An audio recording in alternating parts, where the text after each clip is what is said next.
औज़ुबिल्लाहिमिनश्शैतानिर्रजीम बिस्मिल्लाहिर्रहमानिर्रहीम व हुवा नस्तईन व खैरुम अईन। देखिए, मुझे नहीं पता था कि मुझे आप लोगों को इन दिनों में लेक्चर भी देना पड़ेगा। वो एकदम से फ़ोन आया कि साहब आपने आना है। इत्तेफाक की बात है कि एक हफ़्ते के लिए इस क्लास के लिए मैं अवेलेबल भी था, तो मैंने कहा ठीक है। तो फिर हमने जो है वो कि नए मौजू पर तैयारी नहीं की। एक हमारा एक सेमिनार हुआ था इस्लामिक टैक्सेशन सिस्टम पर, तो वो तो खैर तकरीबन वो पूरा सेमिनार 4 क्लासेस का सेमिनार था। मोर देन 4 आवर्स 5 आवर्स की लेक्चर्स थे हमारे। तो इसका हमने जो है वो कुछ सेलेक्टेड स्लाइड्स उठाई हैं। तो आपको कुछ क्योंकि इमेज फाइल्स हैं तो आपको नंबर्स में भी कुछ आगे पीछे लगेगा, लेकिन हम चाह रहे हैं कि एक सिस्टम जो है वो आपके साथ डिस्कस करें, शेयर करें आज की हद तक।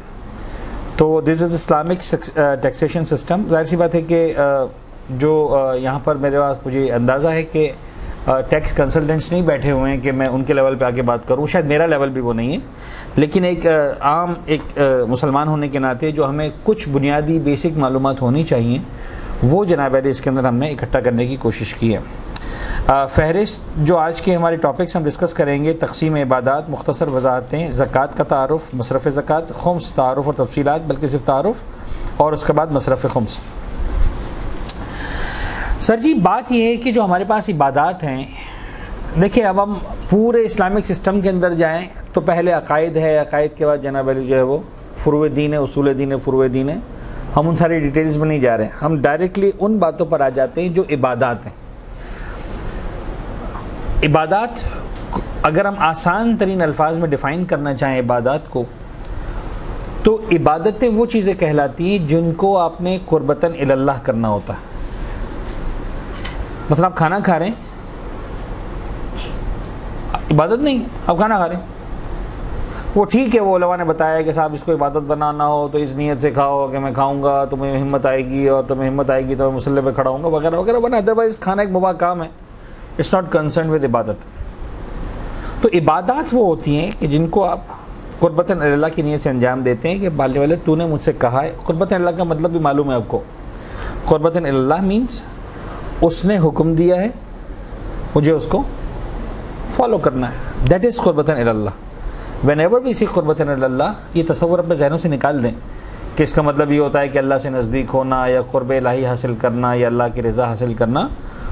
बाज़ औक़ात तो मुझे लगता है कि इस तरह की मीनिंग्स तौहीन है।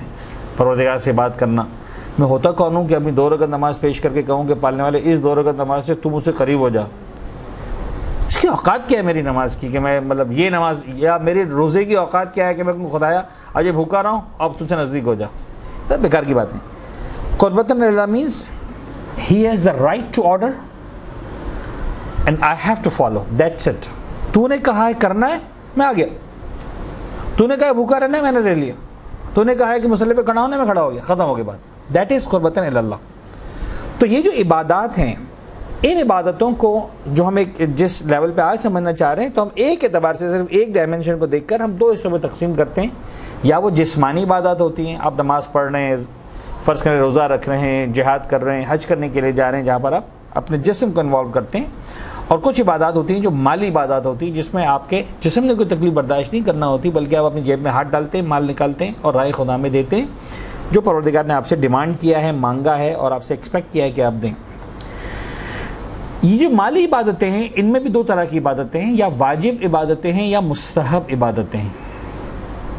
जब आप माल दे रहे होते हैं, या वो ऑब्लिगेशन है आपके ऊपर, यानी आपसे कहा है कि आपको देना ही देना है, नहीं दोगे तो डंडे पड़ेंगे, अज़ाब और जहन्नम और कब्र, वो सारी मतलब बातें। क्योंकि वाजिबात में आम तौर पर ये बात याद रखिएगा कि जब व्हेन इट कम्स टू वाजिबात, तो वाजिबात में आम तौर पर सवाब का कॉन्सेप्ट नहीं होता।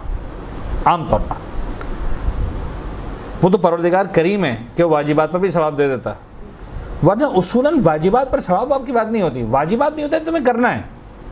यानी आप यूँ समझाओ मैं आपको, हमारे एग्जिस्टिंग सिस्टम्स के अंदर कि मिसाल के तौर पर अगर एक शख्स को 20 साल तक जो है वो ट्रैफिक सिग्नल की पाबंदी करता है, तो उसको 200 रुपये गिफ्ट में नहीं दिए जाते कि साथ तुमने 20 साल तक ट्रैफिक सिग्नल की पाबंदी की है तो तुम भी पैसे ले लो।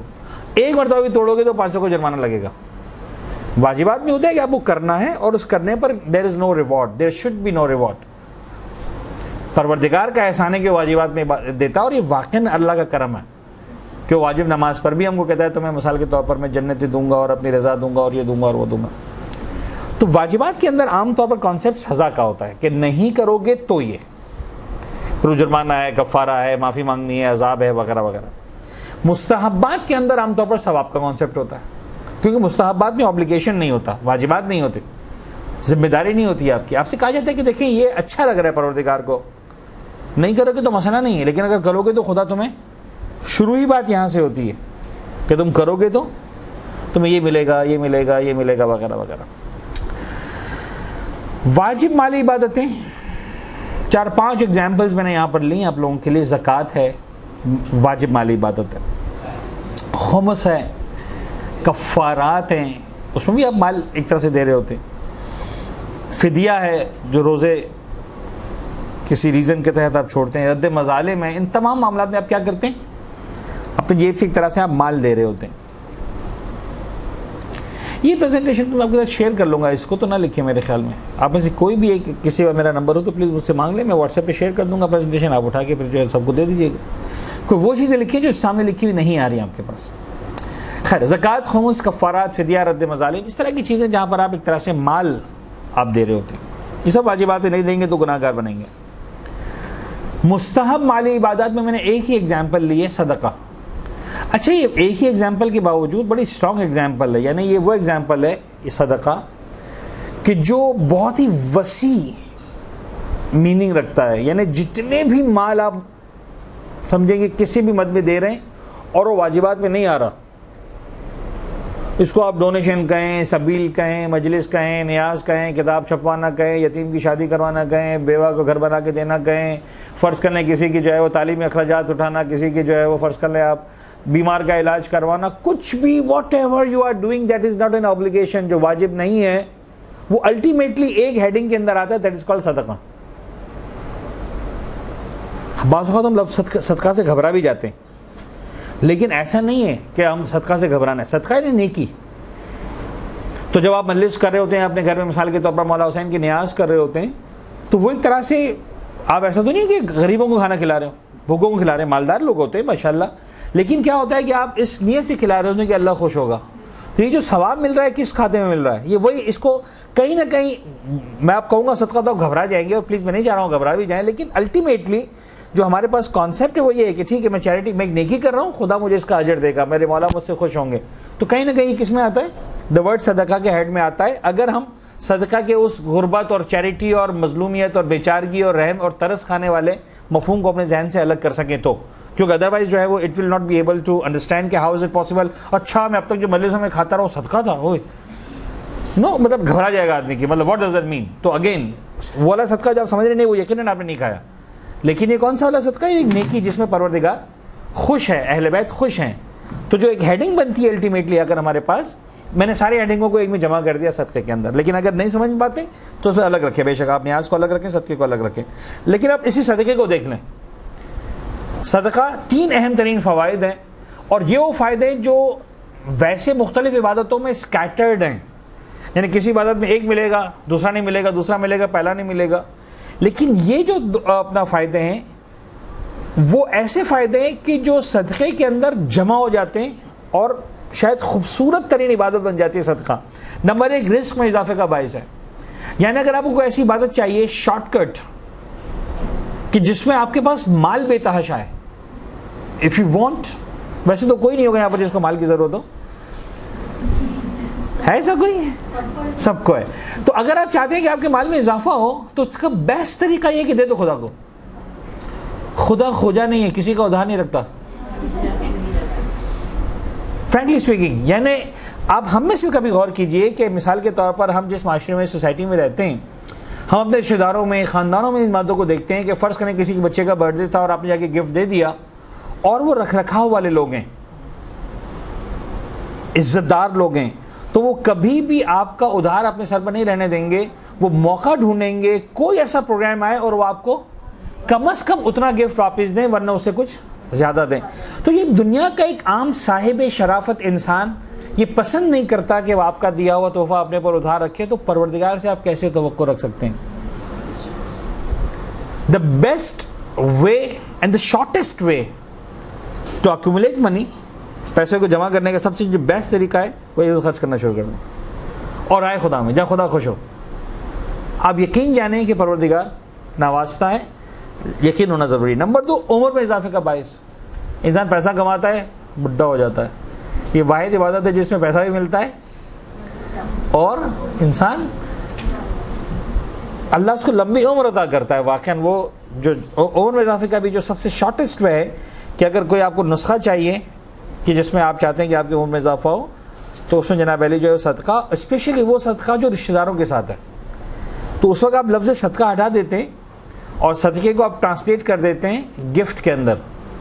लेकिन जब आप गिफ्ट भी दे रहे होते हैं, आपके दिल में जो नीयत है कि परवरदिगार मैं चाहता हूँ कि इससे तू राज़ी हो, तो पसंद करता है कि अपने भाई बहनों का, अपने रिश्तेदारों का ख्याल रखूँ, तो अल्टीमेटली वही मैंने कहा कि अगर हम द वर्ड सदका की जो एक जो हमारे जहन में जो ख़तरनाक वाली मीनिंग है उसको हम एलिमिनेट कर सकें, तो all these charities comes under the main heading of सदका। लेकिन आप गिफ्ट बना के दें इज़्ज़त रिस्पेक्ट के साथ, और आप देखें कितना और में इजाफा होता है। नंबर 3, इंसानी माशरे का बैलेंस होने की ज़मानत मिलती है आपको।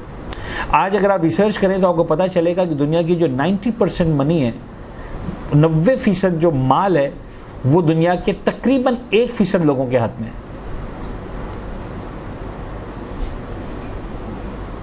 ट्रिलियंस ऑफ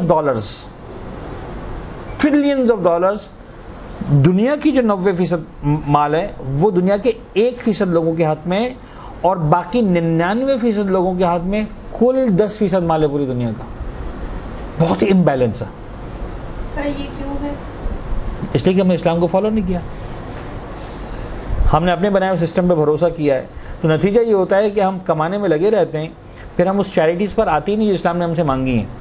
यानी मिसाल के तौर पर यही भी 1% अफराद जिनके पास 90% माल है, सिर्फ इतना करें कि खुम्स निकाल दें। खुम्स का मतलब है 20%। तो कल तक जो 90% उनके पास था वो कितना रह जाएगा? 70%, 20% इधर आ जाएगा। यानी दुनिया के हर इंसान के पास जितना है उसका 3 बराबर हो जाएगा। ये आसान नहीं है, ये सिर्फ आप चेहरा हिला रहे हैं, लेकिन ये बहुत बड़ी चीज़ है। अगर वाकई इसको दुनिया में अमल हो जाए तो आप देखिए वो मालदार रहेगा और दुनिया से गुर्बत का 1 सेकंड में ख़त्म हो जाएगा। यानी नामुमकिनात कुछ भी नहीं है। एक इंसान है 25 बिलियन, 20, पता नहीं 80 बिलियन डॉलर लेके बैठा हुआ है। भाई साहब तो क्या करेगा इतने से? लेकिन वो नहीं, वो अपने साथ चैरिटी भी करते हैं, मैं मना नहीं कर रहा हूँ, लेकिन मसला ये है कि जो कुल्ली तौर पर हम बात कर रहे हैं, 1 इंसान, 2 इंसान, 3 इंसान चैरिटीज़ कर रहे हैं, सबके सब तो नहीं कर रहे। 6 अरब इंसानों में से पता नहीं कितनी तादाद है दुनिया के इंसानों की? 6 अरब। इफ इसे 1%, तो 1% भी ठीक ठाक बन जाता है, ऐसा नहीं कि कम बनते हैं। तो 1% लोग जो हैं वो लोग नहीं कर रहे हैं। तकरीबन 6 अरब की आबादी कही जाती है दुनिया की। तो एनीवेज, इंसानी सदका अगर सही तरह से निकलना शुरू हो जाए तो एक बड़ी हद तक जो है वो ज़मानत मिलती है। यूज़ ऑफ सदका, इसको भी हमने लिया है थोड़ा सा एक रिवायत के नुकात। एक ही रिवायत मैंने ली है। सदका 5 तरह का होता है। एक वो सदका जिसका सवाब 10 गुना है, एक वो सदका जिसका सवाब 70 गुना है, एक वो सदका जिसका सवाब 700 गुना है, एक वो सदका जिसका सवाब 70,000 गुना है, और एक वो सदका है जिसका सवाब 1,00,000 गुना है। मैं जो कहता हूँ यहाँ पे गुना, तो उसको यूँ समझ लीजिए आप कि एक इन्वेस्टमेंट है। परवरदिगार एक बैंक है, आपसे कहता है साहब हमारे पास 5 स्कीम्स हैं। एक स्कीम ऐसी है कि आप जनाब अली हमारे पास जो है वो 100 रुपये लगाएंगे तो आपको 1000 रुपये देंगे, मिसाल के तौर पर रिटर्न में 1000 में। वाह, 100 रुपये दो, कितना मिलेगा सामने से? 10 बराबर है ना 1000। आपने कहा बिल्कुल ले भाई, 100 रुपये लेंगे 1000 मिलेंगे। कैसे? सर सुन लें 1 मिनट, एक और स्कीम भी है। अगर आप 100 रुपये देंगे तो आपको 7000 मिलेंगे, 70 टाइम्स। सेकेंड स्कीम है 70 गुना। आपने कहा इससे अच्छा क्या होगा, फौरन लो 100 रुपये का। नहीं सुने, एक और स्कीम भी है। तीसरी स्कीम है कौन सी है? 700 गुना, 70,000। आप 100 रुपये लगाएं, हम आपको एक साल में 70,000 रुपये देंगे। अब तो आप बेचैन हो गए साहब, लो जल्दी से लो, 100 नहीं 200 लो। कहा नहीं सर सुने, एक और स्कीम भी है। अब कौन सी स्कीम है? कहा 70,000 गुना है, 7 लाख रुपए मिलेंगे या 70 लाख रुपए मिलेंगे, मिसाल के तौर पर 70,000 रुपये मिलेंगे, सॉरी 70,000 गुना। एक और जनाब पहले इसका सब 1,00,000 गुना है। 100 रुपये लगाएंगे तो मतलब 100,000 टाइम्स कितना? 1 करोड़ रुपये हो जाएगा। आप 100 रुपये दें, हमको साल के एंड में 1 करोड़ रुपये देंगे। मसला है कि हम बैंक पे भरोसा करते हैं कि हाँ ये देगा, खुदा कहता है मैं दूंगा, भरोसा नहीं करते।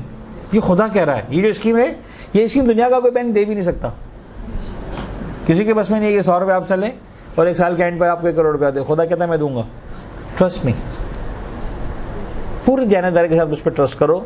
यानी उस 100 रुपये के एक रुपये पर लिखा हो कि हाँ सिर्फ खुदा की खातिर दिया है, फिर वो ड्रामेबाजी नहीं चलेगी। ठीक है, नाउ लिसन, 10 गुना सेहतमंद इंसान को सदका देना, जिसको हम ये कहकर धुतकार देते हैं कि इस हट्टे कट्टे को कौन दे। हाँ, अजीब है। सेहतमंद इंसान को सदका देना। 70 गुना है अपाहज इंसान को सदका देना। 700 गुना है वालिदैन को सदका देना। अब यहां पर समझ में आएगा लफ्ज़ सदका का मतलब। क्या सगे माँ बाप को कोई सदका दे सकता है? इससे मुराद क्या है उनके साथ? नेकी करना, उनका ख्याल रखना, उनका टेक केयर करना, उनको गिफ्ट्स देना। Ultimately it comes under the headline of सदका। मरहूम की तरफ से सदका देना 70,000 गुना।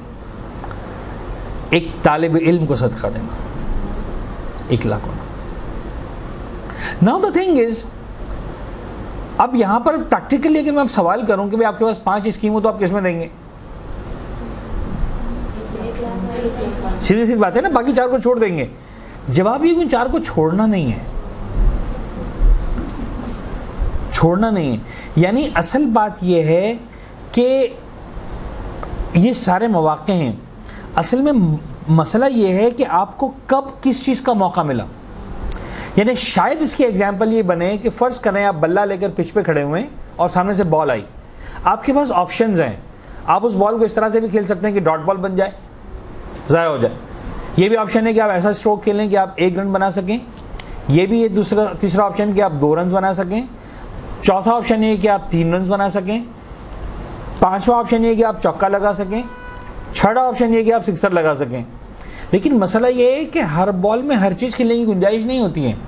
बाज़ औक़ात आपको पता चलता है कि बॉल वो है जिस पर मुझे 1 रन बनाना है, सिक्सर लगाने जाऊँगा तो आउट हो जाऊँगा, 4 रन बनाने की कोशिश करूँगा तो आउट हो जाऊँगा। इस पर 1 रन बन सकता है, 2 ही रन बन सकते हैं। तो you should be smart enough कि आपको पता होना चाहिए कि इस वक्त मुझे कौन सा खेलना है, मुझे इस बॉल को ज़ाया नहीं होने देना। यानी मिसाल के तौर पर मैं एक सदका लेके निकला, फ़र्ज़ करें मेरी जेब में था और मैंने देखा साहब मुझे एक वाकई एक इंसान मिला, मैं सदका दे सकता था। मैंने कहा नहीं, तो नहीं दूंगा, मुझे तो वाला चाहिए।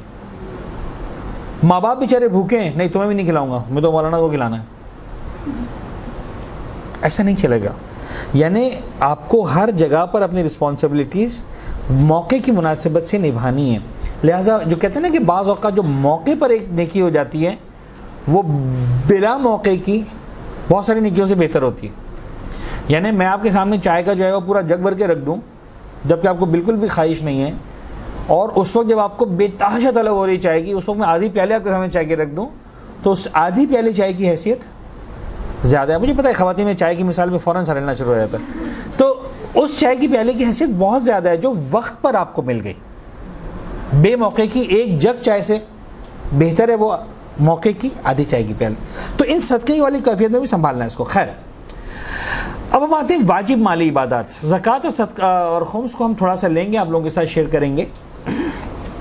ज़कात से क्या मुराद है, फिर एक दूसरा सवाल। अच्छा, यहाँ पर हमने कुछ सवालात लिए, यानी मेरी आदत है कि मैं कुछ उन सवालात को लेता हूँ कि जो हमारे माशरे में बहुत ही स्पेसिफिकली पूछे जाते हैं, उंगली उठाई जाती है ख़ासतौर उन लोगों से कि जो दीन या दीनियात के अंदर या तो महारत रखते हैं या दिलचस्पी रखते हैं या इल्म हासिल करते हैं। तो बड़े लोग आसानी से मतलब कॉलर उठाकर और जो है वो साहब ये मौलवी साहिबान जो खुम्स पे बड़ा जोर देते हैं, 20% मिलता है, 2.5% में कौन जोर लगाएगा, किसका दिल चाहेगा कि 20% के होते हुए 2.5% की बातें करें वगैरह। इस तरह के जुमले भी आते हैं, लोग बेचारे नाराज़ भी होकर बात करते हैं मौलवी साहिबान से, उलमा से। खैर, तो थोड़ा सा हम चाह रहे हैं कि बिल्कुल अवामी अंदाज से सवाल को पेश करें, सवाल को जो इस्टेब्लिश करें और फिर उसके बाद हम उस पर जवाब देने की बात करें। तो ज़कात से क्या मुराद है? नंबर 1, खुम्स पर इसरार क्यों, ज़कात पर क्यों नहीं? तो ये सब सारी बातें इसको हम थोड़ा सा देखेंगे। ज़कात के एक माना है सदका, ये आपको मालूम है? फर्स्ट ऑफ ऑल ज़कात मीन सदका। जो अब तक हम बात कर रहे थे ज़कात की कर रहे थे, 10% और 70% और 700% और 70,000% और 1,00,000%, ये सब ज़कात की बात हो रही थी। जिसको हम सदका समझ रहे थे वो दर हकीकत इस्लाम की निगाहों में क्या है? ज़कात है। यानी आज तक अगर आपके जहन में था कि शिया ज़कात नहीं देते तो आप आज से अपने जहन से निकाल दें, असल में तो ज़कात देते ही शिया। इसलिए कि हमको तो हमारे मौला ने सिखाया है कि ज़कात कैसे दी जाती है। मैं आपको बताऊं कहाँ पर सिखाया है? वो युतून ज़काता वहुम राकिऊन, सुना हुआ है? तो ज़कात ही सदका था। यानी कैसे हो सकता है कि मौला पर ज़कात वाजिब हो और वो पे करने से पहले नमाज़ पढ़ने खड़े हो जाएं? कुरान ने उसको ज़कात कहा है, वो एक्चुअली सदका थी। वरना अंगूठी पर ज़कात वैसे ही वाजिब हमारे यहाँ फ़िक़ा में नहीं है, किसी शरीयत में, यानी मतलब अहले बैत के फ़िक़ा में कहीं पर भी आप जाके लिख लें अंगूठी पर ज़कात वाजिब ही नहीं है। वो एक भिखारी आया था, साइल आया था मांगने वाला, मौलाना ने इसको अंगूठी दी थी चैरिटी में, सदक़े में। कुरान ने इसको क्या कहा? ज़कात। तो याद रखिएगा, कुरान जब भी ज़कात का वर्ड इस्तेमाल करता है उसके मीनिंग क्या होते हैं? तो कोई शिया है जो सदका ना देता हो? कायनात का हर शिया ज़कात देता है। क्लियर हो गई बात अच्छी तरह से?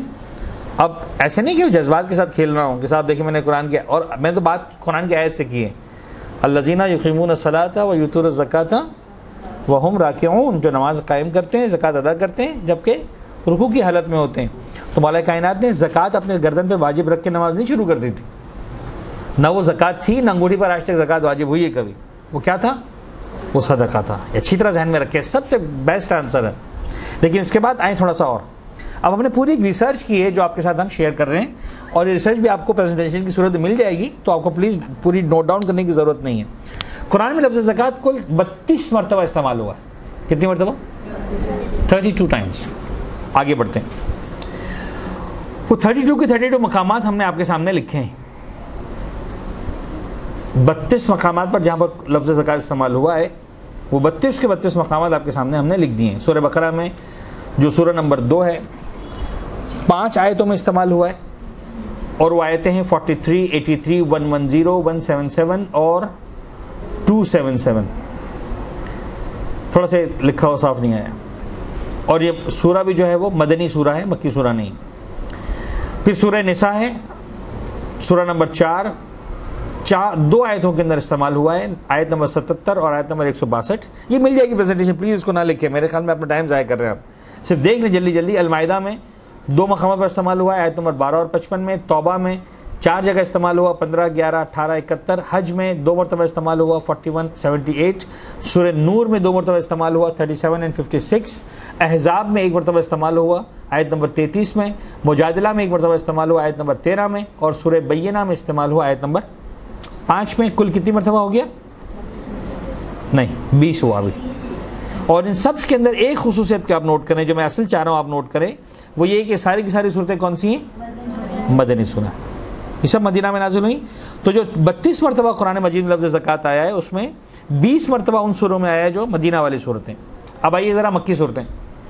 सूरह आराफ 1 मरतबा 156, कहफ में 1 मरतबा 81, मरियम में 3 मरतबा 13, 31, 55, अम्बिया में 1 मरतबा 73, मोमिनून में 1 मरतबा 4, नमल में 1 मरतबा आयत नंबर 3, सूरह रोम में 1 मरतबा आयत नंबर 39, लुक़मान में 1 मरतबा आयत नंबर 4, फुस्सिलत में 1 मरतबा आयत नंबर 7 और मुज़म्मिल में 1 मरतबा आयत नंबर 20। ये सारी की सारी सूरतें कौन सी सूरतें हैं? मक्की सूरतें में। ये सब मैंने क्यों बताया आपको? क्या फ़ायदा है इस रिसर्च का? कोई पॉइंट आउट कर सकता है? What is the actual message of this research? इस्लाम से पहले क्योंकि जो मुल्क में हिजरत के बाद की जो है कुछ आप पहुंच रही हैं, लेकिन तो एग्जैक्टली जाकर आलम इस्लाम में किसी से पूछिए कि इस्लाम में पहली मरतबा ज़कात वाजिब कब हुई?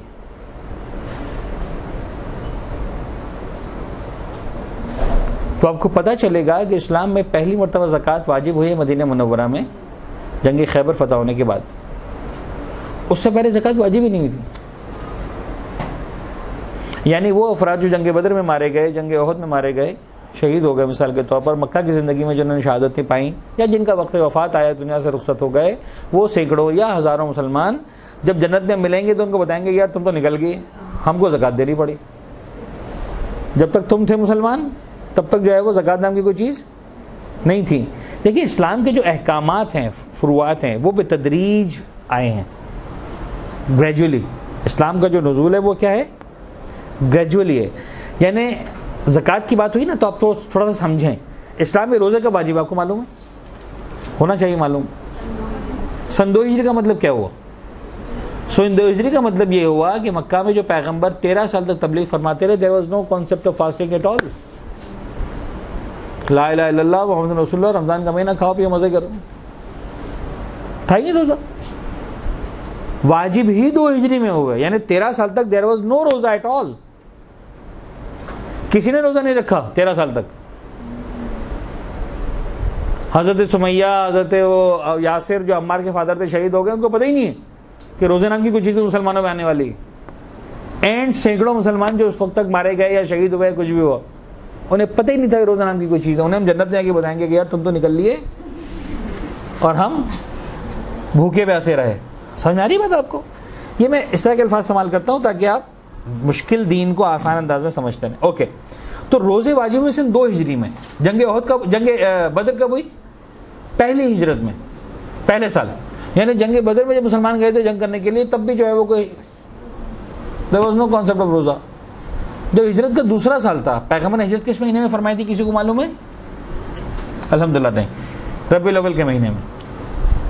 तो रबीउल अव्वल, रबी सानी, जमादुल अव्वल, जमादुल सानी, रजब, शाबान, रमज़ान, तकरीबन 7वां 8वां महीना था हिजरत के बाद। रोज़े वाजिब नहीं थे। फिर अगला साल जब शुरू हुआ और जब अगले साल में रमज़ान का महीना आया, तो शाबान में पैगंबर ने वो खुतबा दिया जिसका नाम है खुतबा शाबानिया। देखो मुसलमानों, तुम्हारी तरफ रोज़ा महीना आ रहा है, बड़ा बरकत वाला है, ऐसा वैसा, बड़ी अल्लाह के रसूल ने बहुत ही अच्छी अच्छी बातें की, सवाब मिलेगा और ये होगा। फिर कहा कि रोज़ा रखने, ये सारे जो तुमको बेनिफिट दिए जा रहे हैं रमज़ान में, तुम्हें इसकी कुछ कीमत भी देनी है। फजर से लेकर मगरिब तक क्या करना है? भूखा रहना है। और आपके बात और बताओ चले बातों बातों में, चूँकि आपको अंदाज़ा हो रहा है मुझे कि नहीं मालूम, वो ये कि जो पहले रोज़े वाजिब हुए थे उसमें एक खुसूसियत थी जो आज के रोज़ों में नहीं है।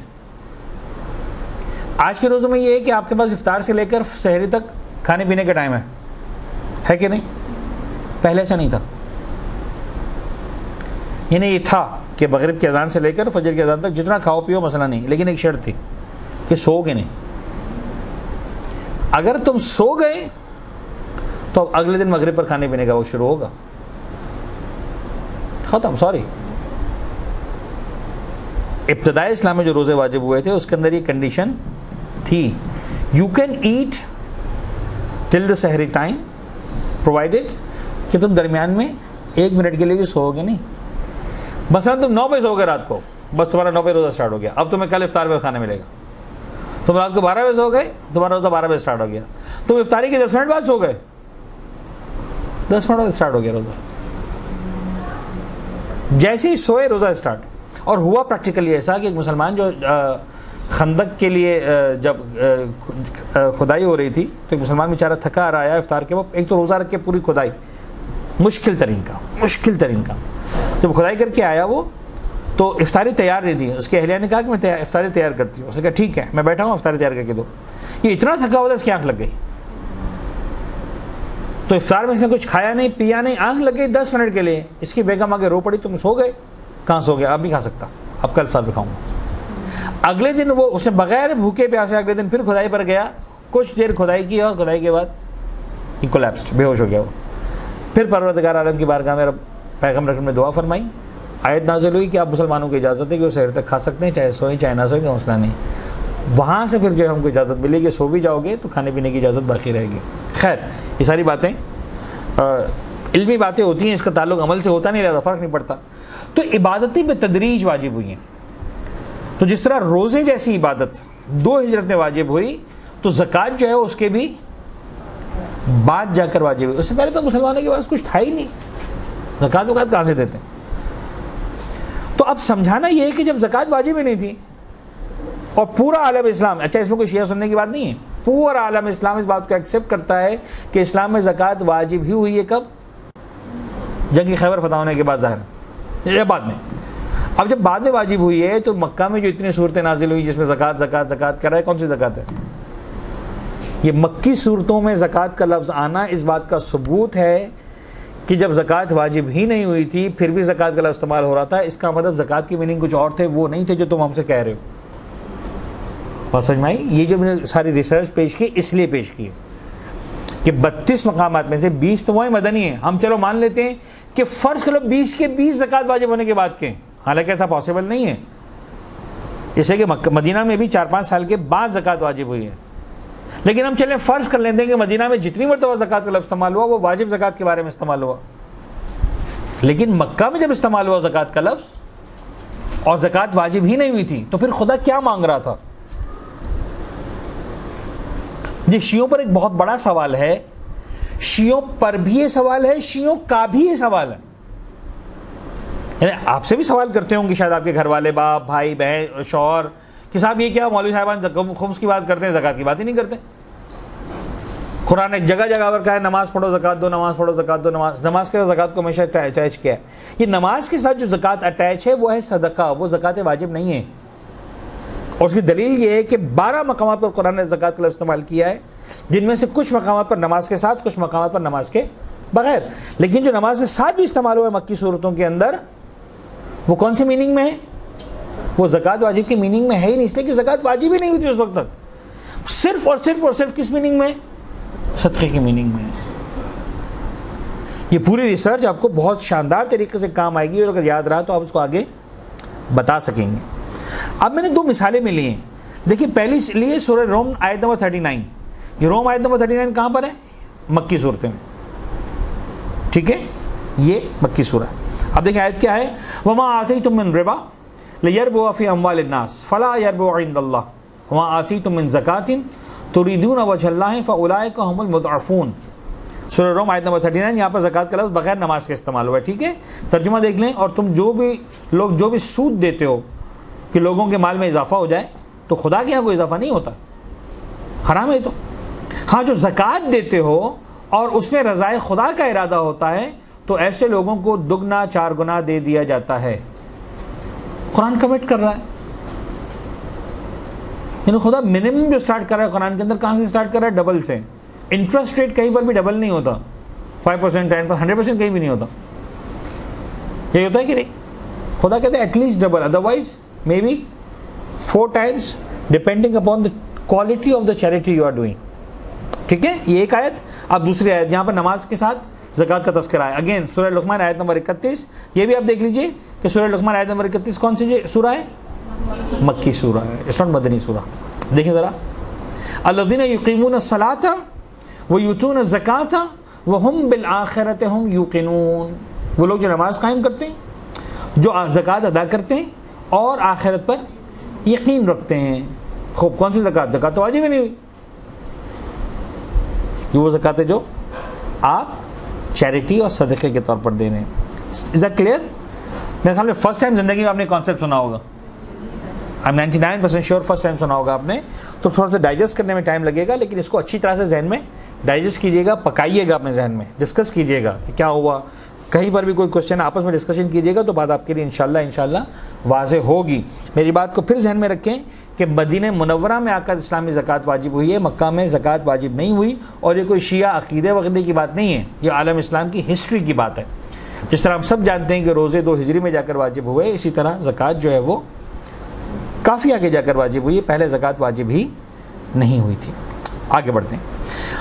तो इन आयत में लफ्ज़ ज़कात इस्तेमाल हुआ है, जबकि आयत मक्की सूरतों की हैं, जबकि ज़कात मदीना मुनव्वरा में वाजिब हुई है। तो ज़कात से मुराद है सदका, और बाज़ मकामात पर इससे मुराद है फ़ितरा।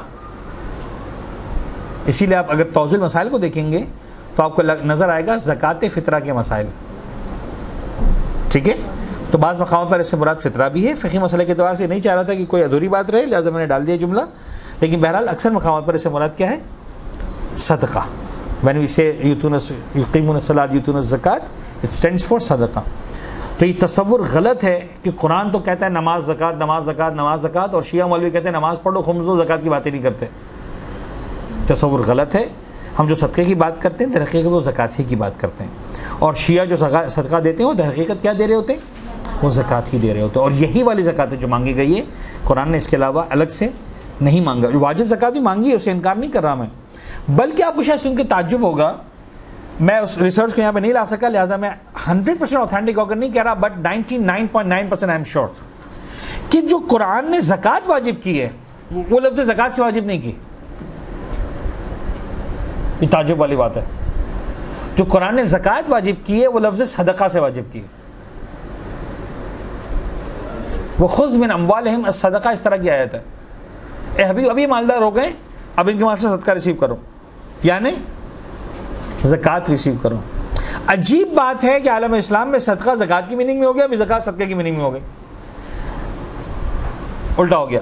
और वो जो कहा जाता है सादात पे सदका हराम है, वो वाली ज़कात है जो एक्चुअली हराम है, कि अगर नॉन सैयद की ज़कात है तो सैयद वो ज़कात नहीं ले सकता, हराम है उस पर। तो वो लफ्ज़ सदका जो है वो वाला सदका है, यानी वो ज़कात वाजिब है जो हराम है, और यह वाजिब भी हराम है। हत्ता ज़कात फ़ितरा में कहा जाता है कि अगर गैर सैयद ने फ़ितरा निकाला है तो सैयद को नहीं दे सकता, हराम है। ये है हराम, जिसको हम सदका कहते हैं। वो पता नहीं हमने कहाँ से लफ्ज़ सदका को ले लिया है और वो हमारे ज़हन में मिक्सअप हो गया है, तो हम उसको बिल्कुल मिक्स करके चलाते हैं। फिर जब हम कहते हैं, वो कोई आलिम दीन कहता है कि नहीं साहब सैयद को ज़कात दी, फ़ितरा दी, अपना सदका दिया जा सकता है। आप कैसे कह सकते हैं सदका तो हराम है? बाबा वो जो सदका हराम है वो ज़कात है जो हराम है, और लिहाजा फ़ितरे के बारे में हर आलिम दीन आपको तौज़ी में, मसले में हर जगह कहेगा साहब सैयद को फ़ितरा नहीं दिया जा सकता, हराम है अगर गैर सैयद ने निकाला है तो ये है वो सदका जो हराम है। तो कुरान ने जब ज़कात वाजिब की है वो लफ्ज़ सदका से वाजिब की है, और कुरान ने जब सदक़े की जो है वो सपोर्ट किया है और जो आपसे रिक्वायरमेंट की है कि भाई आप दें, वो लफ्ज़ ज़कात के ज़रिए की। आज आलम इस्लाम में हमने बड़ा उल्टा कर दिया है। मुझे अंदाज़ा हो रहा है कि मतलब आप लोगों के चेहरे बता रहे हैं कि मौलाना साहब इतनी आसानी से डाइजेस्ट होगा नहीं जो आप सारी बातें करें, बिल्कुल नई दास्तान लेकर आ गए। लेकिन yes I am regarding the word सदका आई एम 99.9%, बाकी तो रिसर्च आपके सामने थी जो आपने खुद देखी। तो साहब ये वाली बात भी मुकम्मल हुई, हमारा 1 घंटा भी मुकम्मल हुआ। मैं आपका 5 मिनट को गैप दे रहा हूँ, थोड़ा सा आप इसको जो पकाएं अपने जहन में सोचें, और इसके बाद जनाब अली जो है वो हम फिर आते हैं तो इन मज़ीद बातों को भी आगे बढ़ाते हैं।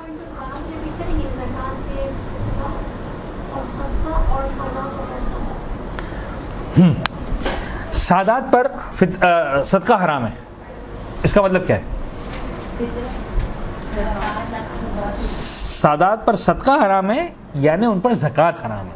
जो बीमार वगैरह का सदका निकाला जाता है जिसको हम कहते हैं सदका निकाला है, वो दे सकते हैं? अब देखिए हम इस वक्त देखिए हम जब यहाँ पर बात कर रहे होते हैं ना, तो यहाँ पर हम मैक्रो बात कर रहे होते हैं, माइक्रो बात नहीं कर रहे होते, यानी हम एक बड़े उसलाल में बात कर रहे होते हैं, स्पेसिफिक मर्जे का मसला वगैरह नहीं बता रहे होते। लेकिन चलें मैं आपको बता देता हूँ, आगा सिस्तानी ये फरमाते हैं कि जो सदका छोटा मोटा होता है रद्द बला वाला, वो सादात को ना दिया जाए।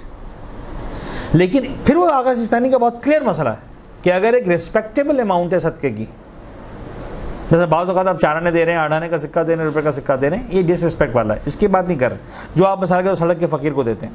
लेकिन एक सैयद आपके पास आया कि यार मैं गरीब हूँ या मसल में मुस्ताहक हूँ, मुझे ज़रूरत है इस वक्त, फ़र्ज़ करें सहमे सादात नहीं आपके पास, आप उसको चैरिटी देना चाहें कि ठीक है 1000 रुपये दे दिए हमने, 500 रुपये एक रिस्पेक्टेबल अमाउंट है, 500 रुपये, 1000 रुपये एक रिस्पेक्टेबल अमाउंट है, 5000 रुपये का नोट एक रिस्पेक्टेबल अमाउंट है, वो आप देना चाहें बिल्कुल सदका दे सकते हैं, जायज़ है। ठीक है, ओके। तो ये जो हम कहते हैं सदका हराम है, इसका मतलब है ज़कात हराम है। फिर चाहे माल की ज़कात हो चाहे जान की ज़कात हो। माल की ज़कात वो जो ज़कात होती है, जान की ज़कात वो कहते हैं फ़ितरा, फ़ितरत यानी जान, हयात, ज़कात फ़ितरा यानी जान की ज़कात। यानी साल में हमको 2 तरह की ज़कात निकालनी होती है जो वाजिब ज़कात है, एक माल की ज़कात निकालो, एक जान की ज़कात निकालो। माल की ज़कात साल के एंड पर जो भी आपके यानी जो ज़कात का सिस्टम है, ज़ाहिर सी बात है I can not discuss it in 1 or 2 minutes, तो पूरा एक सिस्टम है, वो माल की ज़कात है। और जान की ज़कात की डेट फिक्स है पूरे आलम इस्लाम के लिए, 1 शव्वाल, जब रमज़ान का महीना मुकम्मल हुआ 1 शव्वाल को अपनी जान की ज़कात निकालो, अपनी भी निकालो, अपने सारे बच्चों को भी निकालो। क्लियर हुई बात? तो ये अगर नॉन सैयद निकाल रहा है तो सैयद पर हराम है, ये है सदका जो हराम है। ये किसी भी सूरत में सैयद के लिए जायज़ नहीं है अगर गैर सैयद का निकाला हुआ है तो। क्लियर हुई बात?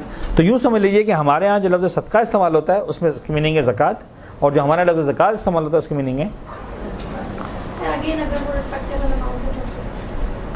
हो तो फितरे वगैरह में नहीं, फितरा तो जायज़ है ही नहीं, क्योंकि वहाँ तो वो है जहाँ पर हराम का फतवा लग गया, फिर 1 रुपया हो चाहे 1 करोड़ रुपया हो, फितरा जायज़ नहीं सैयद के लिए, ख़त्म हो गई बात।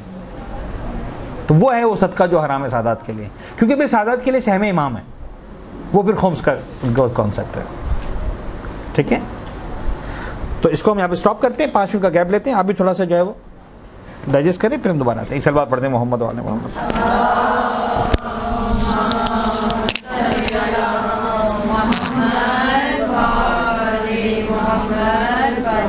औज़ुबिल्लाहिमिनश्शैतानिर्रजीम बिस्मिल्लाहिर्रहमानिर्रहीम। जी साहब, बात कहाँ तक पहुँची? कुछ आपके लिए बात वाज़ेह हुई? कुछ सवाल जहन में आए मज़ीद, या कोई बातें हल हुई जो हमने कहा? अल्हम्दुलिल्लाह। सरकार, बात आगे बढ़ाते हैं साहब। ज़कात पर इसरार क्यों नहीं? तो ज़कात पर इसरार क्यों नहीं, इसका एक जवाब तो आ गया। क्या जवाब आया कि साहब इससे ज़्यादा इसरार और क्या होगा कि सारी दुनिया का शिया ज़कात देता है, इसलिए कि सदका मीन्स ज़कात। तो पहला जवाब तो बड़ा क्लियर है कि जितना इसरार हमारे यहाँ ज़कात पर है इतना तो शायद किसी इस्लामी फ़िरक़े में नहीं है। तो पहला जवाब तो बिल्कुल उल्टा हो गया। ठीक है। दूसरा जवाब, अब जिस ज़कात की आप बात कर रहे हैं उस पर इसरार क्यों नहीं? तो उसका जवाब यह है कि शहर में रहने वाले मोमिनीन की अक्सरियत पर ज़कात वाजिब ही नहीं होती। शहर में रहने वाले मोमिनीन की अक्सरियत पर ज़कात वाजिब ही नहीं होती। अच्छा, ये कैसे पता चलेगा वाजिब नहीं होती? अभी बताते हैं थोड़ी देर में। लेकिन बात को समझने से पहले एक सवाल आता है जिसको लोग बड़ा इंटेलेक्चुअल क्वेश्चन समझकर क्रिएट करते हैं। वो कहते हैं आप कैसे कह सकते हैं कि इस्लाम की एक इंतहाई अहम इबादत हो और करोड़ों की तादाद में लोग जो शहरों में रहते हैं उन पर वाजिब ही ना हो? ऐसा कैसे हो सकता है? तो उसका जवाब बड़ा सिंपल है कि इस्लाम के बहुत सारे अहकामात ऐसे हैं, बहुत सारे तो खैर नहीं, लेकिन कुछ अहकामात ऐसे हैं कि जो 99.9% लोगों पर वाजिब ही नहीं होते। मसलन हज दुनिया में कितने लोग करते हैं हर साल? 20 लाख। तादाद कितनी दुनिया में मुसलमानों की?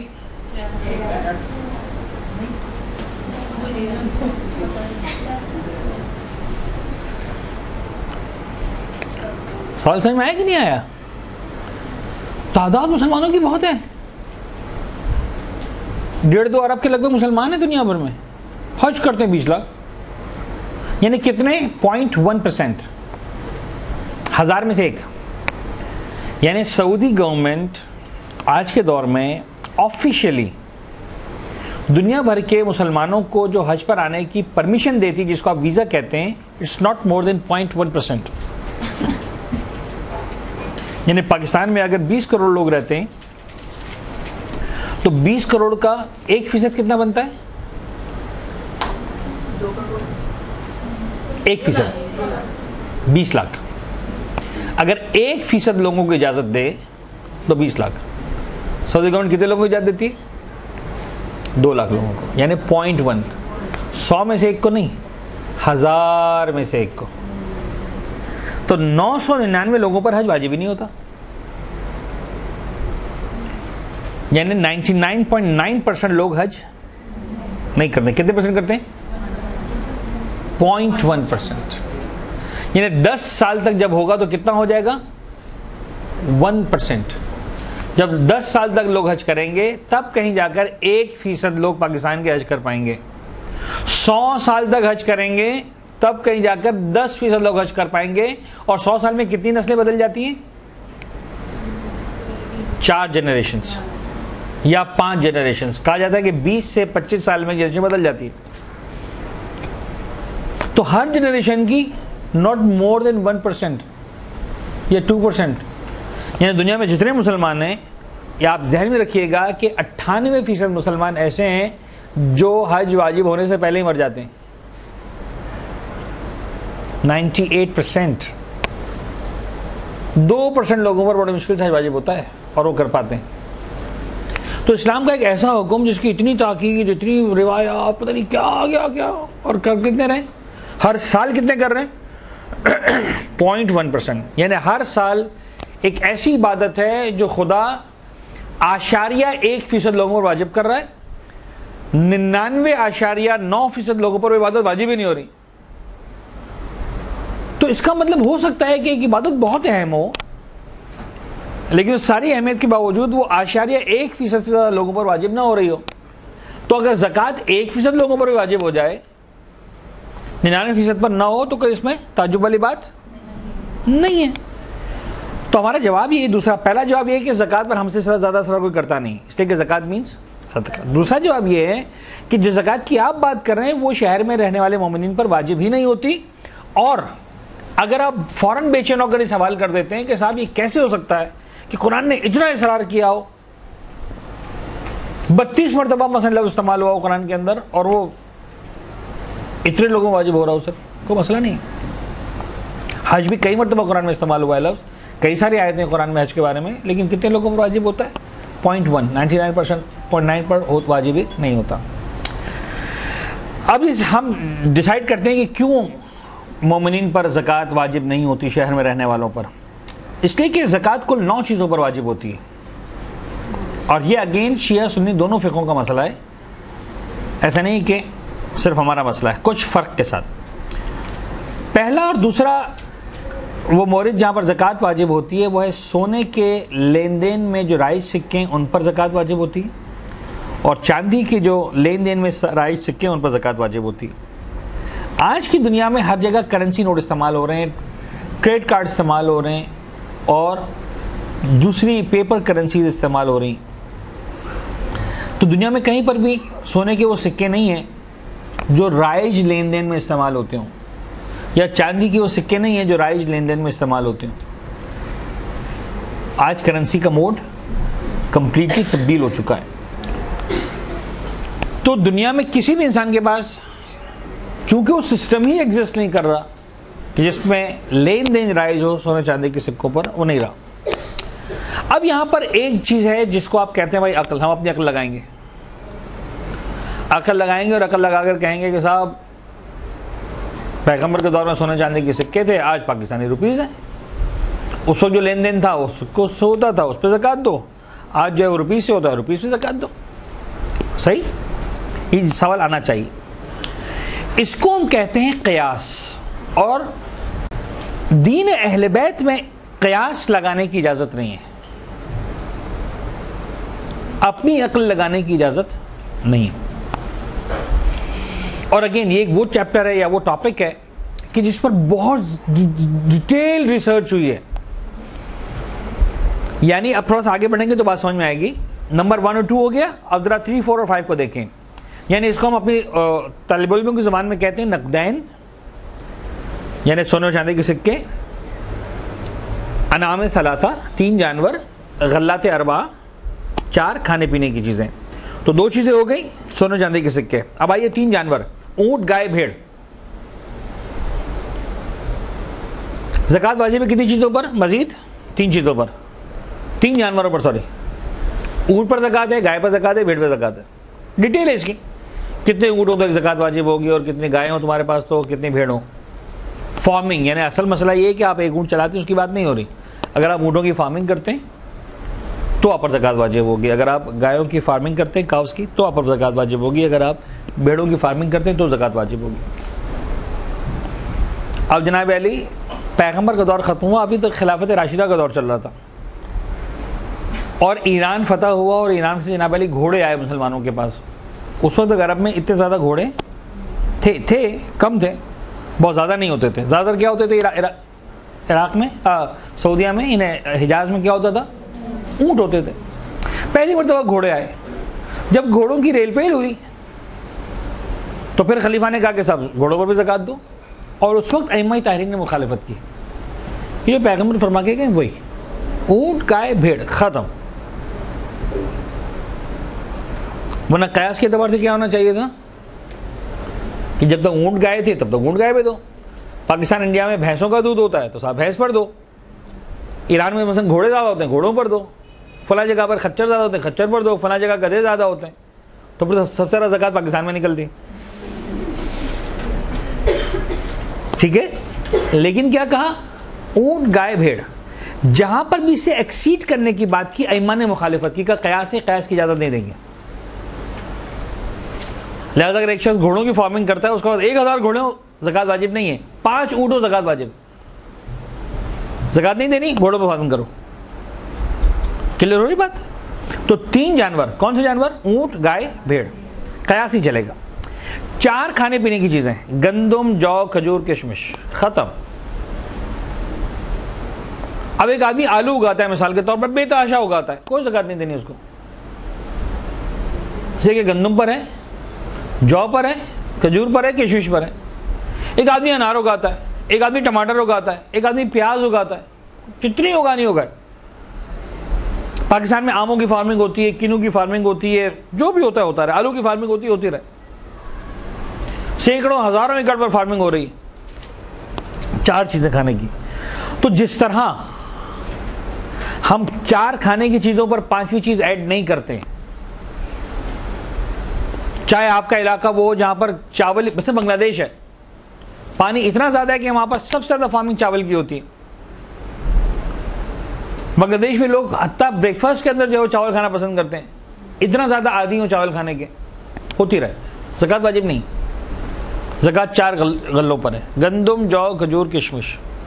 चाहे वैसे इलाके में जहां पर खजूर का एक दाना नहीं उगता, अगर वाजिब होगी तो खजूर पर होगी, वरना नहीं होगी। जो अंगूर उगाते हैं इसको किशमिश बनाते हैं, किशमिश पर होगी, अंगूर पर नहीं होगी।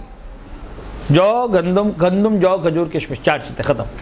तो ये 9 चीजें हो गई। नकदैन 2, अनाम सलासा 3, 5, गल्लात अरबा, इन 5 में 4 को प्लस करें तो 9। अब मुझे बताइए कि शहर में रहने वाला इन 9 में से किस चीज को जो है वो करता है? न जानवरों की फार्मिंग शहर में हो पाती है, न गल्लात की हो पाती है, सोना चांदी के सिक्के तो दुनिया में कहीं नहीं हो गए। तो नंबर 1 और 2 तो वैसे ही निकल गया। रही 7 चीजें, ये 7 चीजें हैं और लोग ज़कात देते हैं। मैं आपको बता रहा हूँ, इत्मीनान दिला रहा हूँ, शिया भी ज़कात देते हैं, यानी सिंध में, पंजाब में और इलाकों में जहाँ पर मोमिनीन कराम ज़मींदार लोग हैं और जिनके पास जनाब वाली ज़मीनों पर इन चीज़ों की काश्त होती है, खजूरों की काश्त होती है मिसाल के तौर पर, या गंदम की काश्त होती है, या जौ की काश्त होती है, या वो अंगूर उगाते हैं और उसको किशमिश बनाते हैं, वो ज़कात भी देते हैं। क्लियर हो रही बात आप पर? तो मैंने इसलिए जुमला इस्तेमाल किया था कि शहर में रहने वाले मोमिनीन पर ज़कात वाजिब ही नहीं होती। यानी आबियाना का टैक्स हम पर क्यों लगेगा? आबियाना का टैक्स वही देगा जो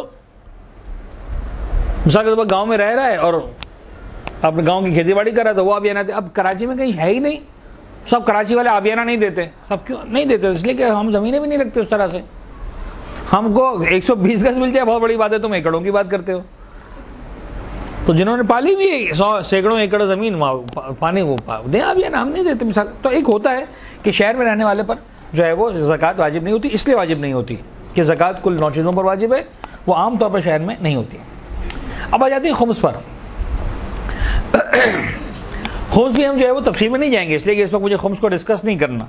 मैं तो इस्लामिक टैक्सेशन सिस्टम की चूँकि बात कर रहा था, ज़कात और खुम्स, और मैंने इसमें ज़कात का इवन मसरफ भी, यूसेज भी नहीं रखा आपके सामने, इसलिए कि ज़कात जब निकालनी नहीं तो फिर यूसेज की हम क्या बात करें। आ जाते हैं खुम्स पर। 7 चीज़ों पर ज़कात खुम्स वाजिब होता है। कमाने से हासिल होने वाला मुनाफा, कमाई का मुनाफा। अगर मैं इस वक्त जो है वो समझाने जाऊंगा तो बड़ा मुश्किल हो जाएगा, और मुझे पता है कि खुम्स एक ऐसी चीज़ है जहाँ पर भी जैसे भी डिस्कस किया है मैंने, अगर कम से कम भी वक्त लगाए तो 1.5 घंटे का लगा समझाने में, लिहाजा हम उस डिटेल में नहीं जा सकते। बट स्टिल मैं चाहता हूँ कि 5 से 10 मिनट के लिए हम थोड़ा सा एक विंडो ओपन करें और इस पहले खुम्स के मोरद को थोड़ा समझने की कोशिश करें। वैसे तो आपको मुख्तलिफ उलमा मुख्तलिफ अंदाज से समझाते होंगे खुम्स, लेकिन ज़रा इसको देखिएगा आप जो मैं आपको समझा रहा हूँ। देखिए, खुम्स को अगर आपने समझना है तो आपको 4 अल्फाज समझने हैं बेसिकली। पहला वर्ड आपको समझना है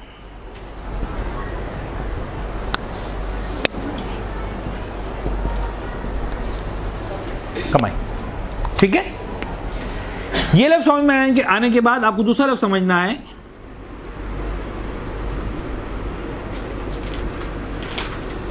एक्सपेंस,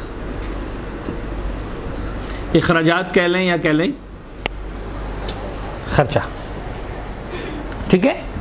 तीसरा लफ्ज़ आपको समझना है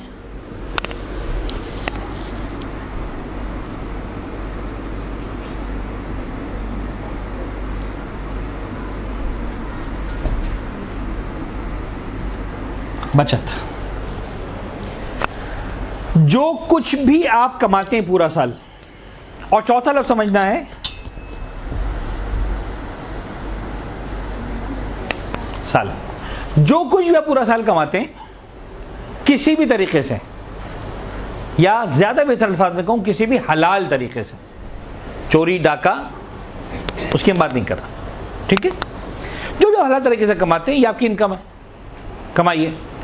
अब चाहे आपने इसमें मेहनत की, चाहे आपने इसमें मेहनत नहीं की, क्या मेहनत की बगैर भी कोई कमाई होती है?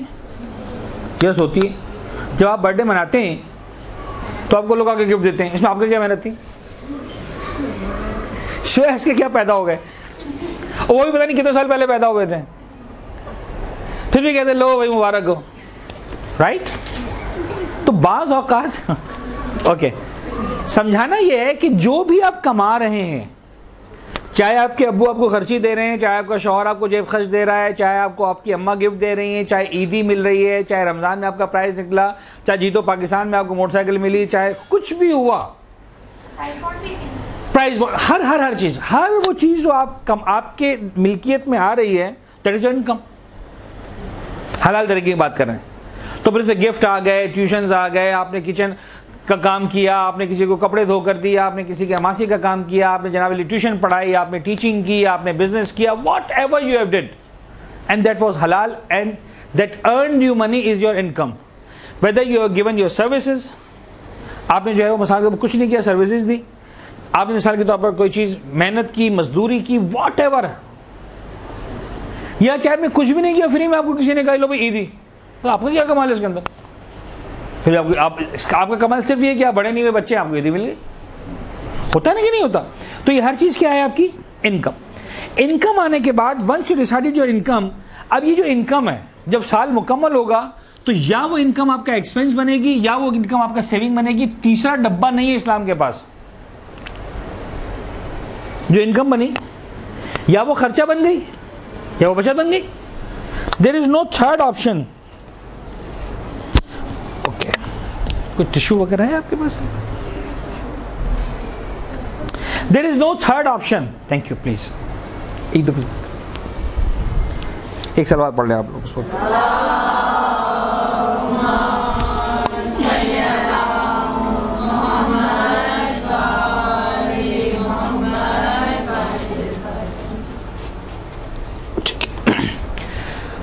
तो अब जो भी आपने कमाया था या वो आपका खर्चा बनेगा या आपकी बचत बनेगी। कोई तीसरा ऑप्शन है? नहीं। खर्चा किसे कहते हैं?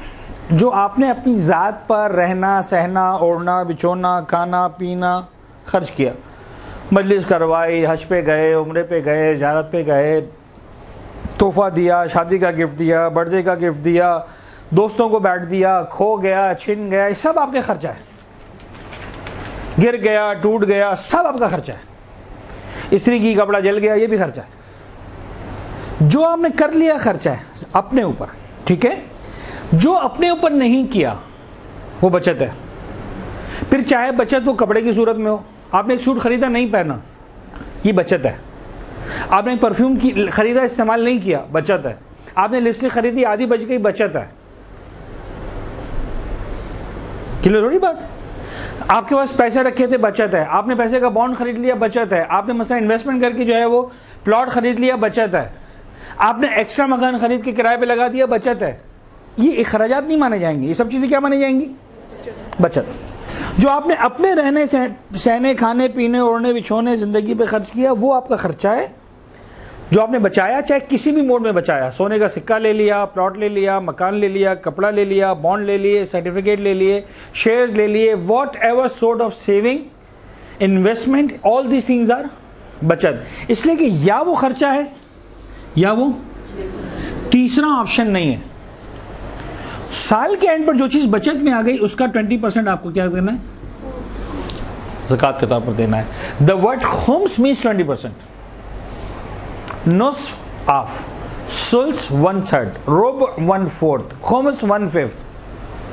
द वर्ड खुम्स इटसेल्फ कैरीज द मीनिंग।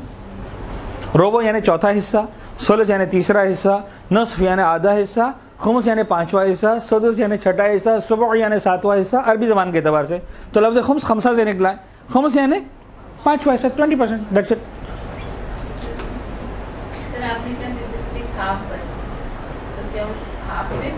उस पर हाफ पे भी खुम्स निकाले। उस हाफ की वैल्यू क्या है? यानी आप जब हिसाब कर रहे हैं साल के एंड पे बचत का, तो मसलन फ़र्ज़ करने जनाब अली आपके पास 1000 रुपये जेब में रखे हुए हैं, ये 1000 रुपये बचत हो गई। फिर आपके पास जनाब अली एक कपड़ा सूट रखा हुआ है जो आपने नहीं पहना, चाहे वो सिला हुआ है चाहे अनसिला है, लेकिन आपने यूज़ नहीं किया, आपके अखराजात नहीं बना सके उसको। आप फ़र्ज़ करने 1000 रुपये का वो सूट है, तो अब आप लिखेंगे मेरे साथ 2000 रुपये बचत हो गई मेरी। फिर जनाब अली मसलन जो है लिपस्टिक पड़ी हुई है, आपने ख़रीदी थी 100 रुपये की मिसाल के तौर पर, और मुझे नहीं पता 100 रुपये की मिलती है कि नहीं मिलती है, महंगी सस्ती आपको मुबारक, मुझे मत कहेगा कि 100 रुपये की हमको ला के दें। फ़र्ज़ करें 100 रुपये की लिपस्टिक थी, अब वो आधी बची हुई, उसकी कीमत कितनी हो गई? सॉरी, क्या आप ख़रीदने को तैयार हैं किसी की यूज़ की हुई आधी लिपस्टिक 50 रुपये में? इसका मतलब 50 रुपये कीमत नहीं है उसकी। एन मुमकिन है अब उसकी कीमत 10 रुपये हो, चाहे वो देखने में आधी हो। तो इस यूज लिपस्टिक की कीमत कितनी है? या तो आप कहते हैं साहब इसको कोई इस्तेमाल नहीं करेगा, ऐसी कोई कीमत नहीं, ओके ज़ीरो कर देंगे।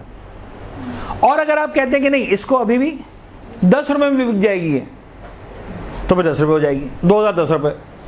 यानी इस तरह से आपको हिसाब लगाना होगा। हाँ बोले।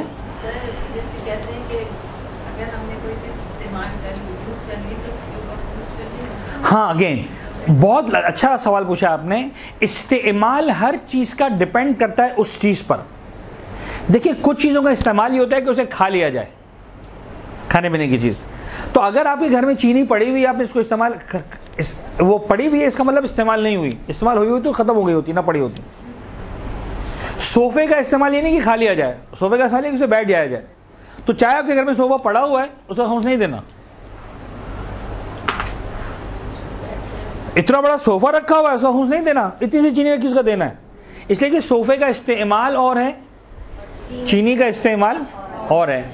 इसी तरह लिपस्टिक का इस्तेमाल है कि लगा लिया जाए उसको, ये जो पड़ी हुई इसका इस्तेमाल नहीं हुई। परफ्यूम का इस्तेमाल है कि छिड़क लिया जाए, नहीं इस्तेमाल, इसका मतलब जितना आपने छिड़क लिया वो इस्तेमाल हो गया, जितना नहीं छिड़का वो इस्तेमाल नहीं हुआ। घर में आप नमक लाए थे मिसाल के तौर पर, आधा इस्तेमाल हो गया, आधा पड़ा हुआ है, तो वो आधा इस्तेमाल नहीं हुआ। खैर वो मुश्किल रॉकेट साइंस नहीं। आप किचन में जाते हैं, हल्का सा हिसाब लगाते हैं, साहब राशन आता है 5000 रुपये का, 1000 रुपये का पड़ा हुआ है, 200 रुपये निकाल दो, मसला खत्म हो गया। कोई बहुत ज़्यादा रॉकेट साइंस नहीं है, लेकिन समझाना ये कि एवरीथिंग जो एक्सपेंस नहीं बन सकी वो बचत है, बस। यानी दो लफ्ज़ समझ लें, साइंस, इसमें कोई मुश्किल साइंस नहीं है और बहुत ही कॉमन सेंस है कि भाई एक चीज़ या खर्चा है या बचत है, खत्म हो गई बात। कोई मुश्किल बात इसके अंदर नहीं है।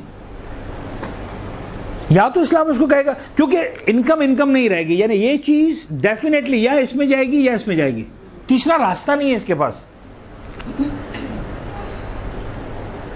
तो बहुत सी बात आपको बाज़ औक़ात बचत से खर्चा समझ में आएगा, खर्चे से बचत समझ में आएगी कि साहब ये क्या होना चाहिए, ये बचत तो नहीं लग रही, तो खर्चा है, ये खर्चा तो नहीं बचत है। वाज़ेह हो रही बात। और हर साल पर कहानी ख़त्म हो जाएगी, हर साल नई फाइल खुलेगी, हर साल नई फाइल बंद हो जाएगी। इसीलिए कहते हैं खुम्स की डेट रखो, इस डेट से इस डेट तक, 1 जनवरी से 31 दिसंबर तक। जो कुछ कमाया इनकम, जो कुछ खर्च किया एक्सपेंस, जो बच गया वो। अब आपके नसीब थे कि आपको 31 जनवरी को किसी ने आके गिफ्ट दिया, ले भाई इनकम हो गई, खर्चा नहीं हो सका, शाम को खुम्स दे दो। वाज़ेह हो रही बात। तो उससे फ़र्क नहीं पड़ता कि आपको आखिरी दिन में वो इनकम हुई या आखिरी दिन आपने खर्चा किया या आखिरी दिन आपकी बचत हुई, फ़र्क नहीं पड़ता। इसीलिए मैंने कहा पूरे साल की एक फ़ाइल खुलेगी, वरना तो आपको फिर हर चीज़ की अलग फ़ाइल बनानी पड़ेगी। 365 दिन की अलग अलग फ़ाइल आप कैसे बना सकते हैं? नामुमकिन है। मैं वही कह रहा हूँ कि आप आया हर डेट की अलग चीज़ बनाएंगे, इसका ये साल, इसका ये साल, इसका ये साल। इसकी भी परमिशन देते हैं उलमा, लेकिन वो प्रैक्टिकल नहीं है, बल्कि बहुत सारे उलमा परमिशन भी नहीं देते हैं। ठीक है, कुछ एडवांस लेवल्स पे जाकर अगर आपके दो बिल्कुल अलग अलग बिजनेस हैं, वहाँ परमिशन मिलती है कि इस बिज़नेस को अलग करो, उसको अलग करो, उसकी डेट अलग बनाओ, उसकी डेट अलग बनाओ, हो जाता है। कोई बहुत ही स्पेसिफिक अमाउंट हो, उसकी डेट अलग हो जाती है। फ़र्ज़ करें आपको प्रोविडेंट फंड मिला 50 लाख रुपए और 2 दिन में खुम्स की तारीख आ गई और आपको 10 लाख रुपये देने पड़ रहे हैं। इस्लाम कहते हैं ठीक है, पूरे साल की इनकम को अलग कर लो, इस 10 लाख को अलग कर लो, इस 50 लाख को अलग कर लो कि भाई ये 50 लाख प्रोविडेंट फंड का है, इस तारीख में मिला, अगले साल इस तारीख को देखूंगा, बाकी सारी चीज़ों की तारीख अलग है, इसकी तारीख अलग है। समझ में आ रही बात। लेकिन अगर छोटे मोटे कोई गिफ्ट विफ्ट की बात हो रही है तो फिर आप क्या करेंगे, उसको पूरे 1 साल की फाइल में ही डालेंगे, उसको अलग से आप नहीं डाल सकते, इजाज़त भी नहीं डालने की। क्लियर है। तो अगेन खुम्स का जो टोटल फार्मूला है वो ये है, अगर आप गौर करें तो जितने भी सवाल आप पूछते हैं वो दर हकीकत इन 4 में से किसी एक चीज़ की वजाहत के बारे में होते हैं। मसला आप पूछिए साहब जहेज पे खुम्स है कि नहीं, जो आप लोगों का बर्निंग इशू है खवातीन का। मैं सिर्फ एक एग्जांपल दे रहा हूं सिर्फ जहेज की। अब जहेज पे खुम्स है कि नहीं, अब ये जहेज पर जो सवाल है खुम्स का, हमारे पास इस्लाम में जहेज नाम की कोई चीज़ नहीं है। इस्लाम से हमारा तौज़ीम है। तौज़ीम में या इनकम है या खर्चा है या बचत है। अब जहेज, अब खुम्स की बात करें, कौन पूछ रहा है सवाल? सवाल ये है कि कौन पूछ रहा है जहेज पर खुम्स है कि नहीं। अब आप कहेंगे साहब ऐसे क्या पूछ रहे हैं आप, मैं आपको समझाता हूँ। एक मरतबा बाप पूछ रहा है मुझे अपनी बेटी को जहेज देना है, खुम्स दूँ कि नहीं दूँ? उसका भी सवाल तो है ना। मसलन फर्ज करें मैं बाप हूँ, मैं अपनी बेटी के लिए शादी करनी, मसाले तौर पर मैंने ये चीज़ मैंने संभाल के रखी कि अपनी बेटी को जहेज में दूंगा। अब हुआ ये कि मैंने जनाब अली कुछ चीज़ों को अपनी बच्ची के लिए साइड पर रख दिया कि मुझे अपनी बेटी की शादी के मौके पर 2 साल बाद या 3 साल बाद या 4 साल बाद उसको क्या करना है, देना है। तो मैंने इस पर लफ्ज़ जहेज लगाया टैग। इस्लाम के हिसाब से क्या था वो, मैंने कुछ कमाया था और कमा के मैंने साइड पर रख दिया। अब वो जो साइड पर रखा है, आया वो मेरा खर्चा है या बचत है? उस साल का खर्चा है या बचत है? अगर मेरी बच्ची की उस साल शादी हो गई होती, मैंने दे दिया होता, इस्लाम का खर्चा है। उस साल शादी हुई नहीं, रख दिया, क्या हो गया? अल्लाह खैर सल्लाह। तो लफ्ज़ जहेज आप कह रहे हैं, एज ए फादर मैं कह रहा हूं, लेकिन दीन मुझे क्या कहेगा कि तुमने एक चीज़ कमाई, उस कमाई से तुमने कुछ रखा कि मुझे अपनी बच्ची को जहेज में देना है। मसाले दो मैंने जो है वो 1 लाख रुपए रख दिए, ये 1 लाख रुपए मेरी बचत है, मैंने इस पर जहेज का टैग लगा के रखा है। मुझे मसलन कमाई हुई, मैंने मसलन जो है वो 2 लाख रुपए रख दिए, अपनी बच्ची की तालीम पे लगाऊंगा इसको, और मेरे खुम्स की डेट आ गई, मैंने रखा है एजुकेशन। इस्लाम के हिसाब से या वो एक्सपेंस या वो सेविंग है। एक्सपेंस हो गया, सेविंग। हाँ जी बोलें, मुझे अंदाजा है 1.5 घंटे से कम बात कभी भी नहीं हुई, तो आज कैसे हो जाएगी?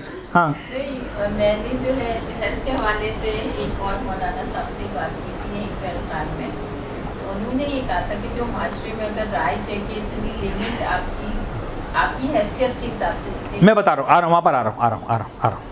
ओके, यहाँ तक समझ में आई बात?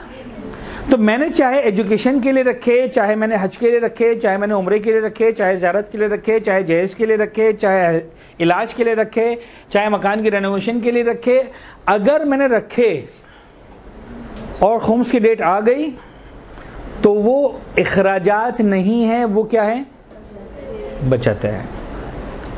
सारा जो खेल है वो इन 2 लफ्ज़ों का है। आया मैंने इखराजात बनाया या बचत बनाया, फिर मैं चाहे कुछ भी कहता रहूँ, मेरे बच्चे की तालीम ज़रूर रहेगी मौलाना साहब, वट एवर। जैसा लोग फ़र्ज़ करें स्कॉलरशिप लेते हैं, तुम भी स्कॉलरशिप लो, लोग उधार लेते हैं, तुम भी उधार लो, लेकिन ये वाला माल तुम्हारा है नहीं, किसी और का माल है यार। तुम जाके 200 ज़ायरा के बच्चों को माल, ख़त्म होगी बात। तुम्हें समझ कैसे ले तुम्हारा माल है, साल पूरा हो गया, बचत है, बचत देनी है तुमको। अब ये जो आपने बात की, मैं वहाँ तक आ रहा था। इस्लाम बाज़ औक़ात हमको परमिशन देता है कि बचत को इखराजात मान लिया जाए। अगर बचत को बचत ना माना जाए, इखराजात माना जाए, तो फिर ठीक है, इसलिए कि इखराजात पे खुम्स नहीं है। अब जहेज क्या है, वो कहते हैं कि देखें 3 शर्तें। नंबर 1, आपने वो चीज बचाई जो एग्जैक्टली आपको जो है वो जहेज में देनी है।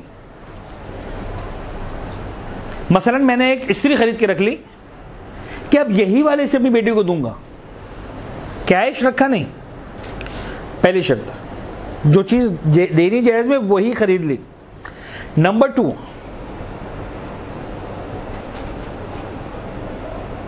माशरे में ऐसा करना राइज भी था। मैं उस माशरे में जी रहा था कि जहां पर बाप मिसाल के तौर पर 2 साल 4 साल 5 साल पहले से जहेज की तैयारी करता है। नंबर 3, मेरी हैसियत ऐसी थी कि मैं एक साथ अगर जहेज करने जाऊंगा तो नहीं कर सकूंगा।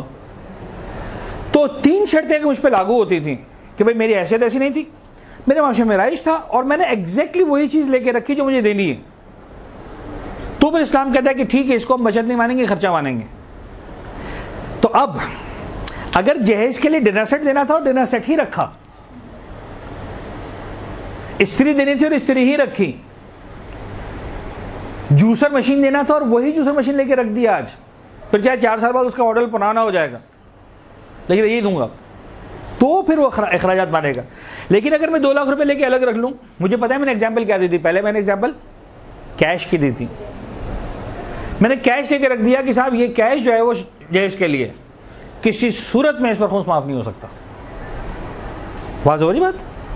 मैंने कैश लेके रख दिया, मैंने सोने के सिक्के लेके रख दिए कि साहब ये 5 सिक्के सोने अपनी बच्ची के, उस पर जनाब अली ये सिक्के मुझे इस जहेज में नहीं देने, इन सिक्कों को मैं कैश कराऊंगा, मार्केट में बेचूंगा और फिर जनाब अली मैं क्या करूंगा, इसका जहेज बना के दूंगा, चाहे मैंने जिस नीयत से भी रखें। इस्लाम इसको मेरे अखराजात मानने को तैयार नहीं।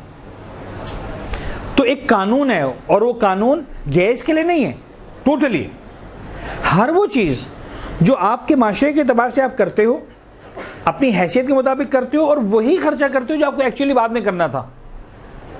मिसाल के तौर पर, दूसरी मिसाल, आप जहेज से हट जाए 1 मिनट के लिए, फर्ज कर लें मेरी खुम्स की डेट है मिसाल के तौर पर जो है वो 31 अगस्त या 30 अगस्त, सॉरी, ठीक है। जुलाई आया, अगस्त का महीना आया, विंटर के कपड़ों की सेल लगी, जो पिछले साल का विंटर का माल था वो दुकानदारों ने कहा निकालें, क्योंकि अभी अगस्त और सितंबर अक्टूबर आएगा, नवंबर आएगा तो सर्दियां आएंगी, तो नया माल बेचेंगे। और अगस्त के अंदर जो है वो विंटर के कपड़ों की सेल लगी 50% पर, और मैंने वो 50% पर, वो मैं गरीब आदमी था, मैंने कपड़े खरीद लिए कि भाई सर्दी आएंगी तो अपने बच्चों को पहनाऊंगा मैं। मेरी खुम्स की जब तक डेट आई तब तक वो कपड़े इस्तेमाल नहीं हुए थे, इसलिए कि सर्दियाँ नहीं आई थी। लेकिन अगेन वही 3 शर्तें, मेरा माशरा ऐसा है कि जहाँ पर लोग पहले से इस तरह से खरीदारी करते हैं, नंबर 1 यस, हाँ है ऐसा माशरा। नंबर 2, जो एग्जैक्टली चीज़ इस्तेमाल करनी थी वही की, मैंने ऐसे नहीं किया कि पैसे कोई गिफ्ट कार्ड लेके रख लिया कि बाद में इस्तेमाल करूँगा, मैंने वही कपड़े लेके रखे जो पहनने हैं 3 महीने बाद। 2 नंबर 3 जनाब अली, मेरी हैसियत नहीं थी कि मैं बाद में अफोर्ड कर सकता। फ़र्ज़ करने में करोड़पति आदमी हूँ तो मुझे डिस्काउंट के कपड़ों में भी खुम्स देना। फ़र्ज़ करने में इतना मालदार आदमी हूँ कि मेरी बेटी की शादी की बात आएगी, मैं टिकट कटवाऊंगा, दुबई जाऊँगा, शॉपिंग करके आ जाऊँगा 10 लाख रुपए की, फ़र्ज़ करें मालदार आदमी, तब फिर नहीं चलेगा कि मैंने एक घड़ी लेके रखी है और परफ्यूम लेके रखा है और स्त्री लेके रखी है। किसके लिए चलेगा? हम और आप जैसे उन लोगों के लिए। लफ्ज़ गरीब ज़रूरी नहीं है, लेकिन उन लोगों के लिए कि जो उस स्टेटस के नहीं है कि जो आराम से एक दिन में शॉपिंग कर सकते हैं। तो ये 3 शर्तों में फिर क्या, अच्छा अगेन वहां पर भी खेल क्या होता है कि वहां बचत को क्या करते हो, इखराजात बना लेते हो। तो अल्टीमेटली अगर आपने इखराजात बना लिया तो खुम्स नहीं देना, बचत बनाया तो खुम्स देना है। आपने प्लॉट लेके रख दिया बच्चे के नाम पे कि साहब जब शादी होगी तो प्लॉट बेच के उसको शादी कर देंगे, बचत है, इसलिए आप प्लॉट नहीं दे रहे बच्ची को। हाँ, या तो आप सोचे कि प्लॉट ही देना है, ठीक है, वो इखराजात हो गया, वो जेवर जो आपको देना है एग्जैक्टली। लेकिन आप कहते हैं अभी रख लो, बाद में चेंज कर लेंगे, जैसे ही चेंज करने की कहानी है इसका मतलब वो बचत हो गई, डिज़ाइन चेंज हो जाएगा। आजकल तो महीना बदलता है डिज़ाइन चेंज हो जाता है, ऐसा हो रहा है। शादियों के में से जोड़ा है, पता है कि 2 साल बदलेंगे, डिज़ाइन कहाँ से कहाँ पहुँच जाएगा। तो अब नहीं, एक ज़माना से जो है वो शादियों के कपड़े 20 साल इस्तेमाल होते थे, अब तो जो है वो 20 महीनों में पता नहीं फैशन कहाँ से कहाँ पहुँच जाता है। तो इसीलिए मैं इस्त्री के एग्जाम्पल दे रहा हूँ, जूसर मशीन के एग्जाम्पल दे रहा हूँ, वगैरह वगैरह, जो बाज़ औक़ात चल जाती हैं चीज़ें के साथ, ये साथ 2 साल 3 साल भी मतलब पड़ी रहेगी तो यही वाली चीज़ हम दे देंगे। चल रही है मॉडल है जो मतलब 20 साल से चल रहा है, आज भी इस्तेमाल हो रहा है, ठीक है, चल जाती है। खुलासा ये है कि अगेन गेम सारा इन 2 अल्फाज का है, खर्चा बचत। अगर वो खर्चा हो गया तो खुम्स नहीं है, बचत है तो खुम्स है। क्लियर हो गई बात? बल्कि चले आप इतना इंटरेस्ट ले रहे हैं, एक बात और, लफ्ज़ साल भी इंपॉर्टेंट है। अगले साल का खर्चा इस साल का खर्चा नहीं बन सकता। अभी बहुत से लोग सवाल पूछ रहे हैं, मसलन हज पे जाने वाले, उम्रे पे जाने वाले, आशूर के ग्रुप पे जाने वाले, अरबईन के ग्रुप पे जाने वाले, फर्ज कर लें आपने आज से अरबईन के लिए पैसे दे दिए, अभी महीना कौन सा चल रहा है?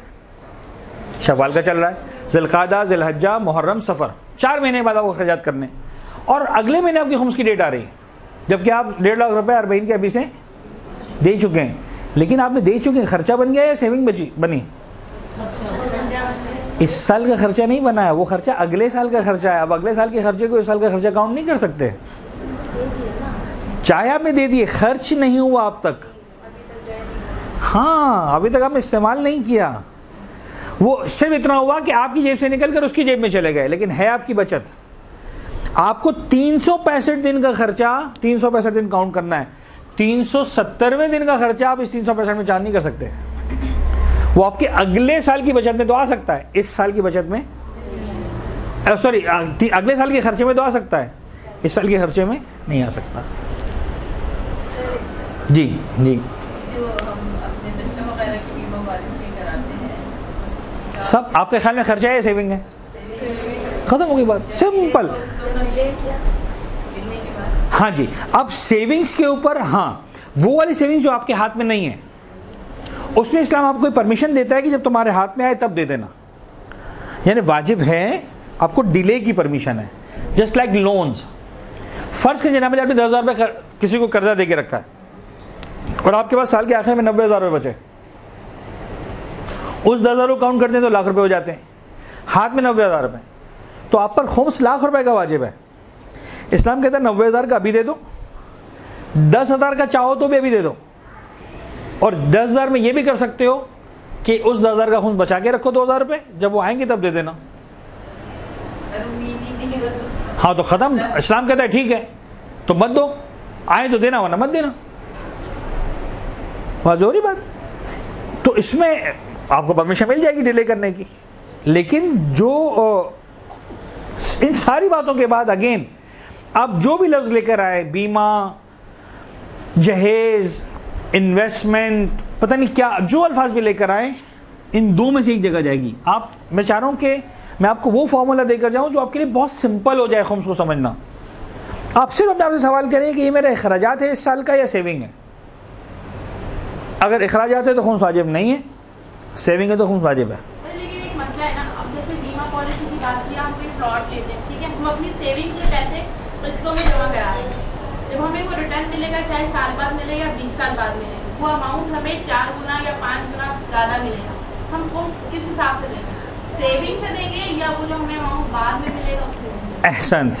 सवाल ये है कि वो जो आपको पैसा मिलेगा वो आपकी आमदनी कब बना? आज बना या 20 साल बाद बना? 20 साल के बाद वाला साल काउंट होगा। आपको हर साल की आमदनी, हर साल के अखराजात, हर साल की सेविंग, खत्म। फाइल खुलेगी, बंद हो जाएगी। आपको जो आपने 4 लाख रुपए का प्लॉट लिया और आप हर महीने फर्ज करें 40,000 रुपये जमा करवा रहे हैं, या हर साल 40,000 रुपये जमा करवा रहे हैं 10 साल तक, तो हर साल 40,000 रुपये जो आपने जमा करवाए, ये 40,000 आपकी सेविंग है या अखराजात हैं? सेविंग है। आप हर साल 40,000 का खुम्स देते जाएं, खत्म हो गया बात। जितना आप किस्त दे रहे हैं वो आपकी सेविंग हो गई।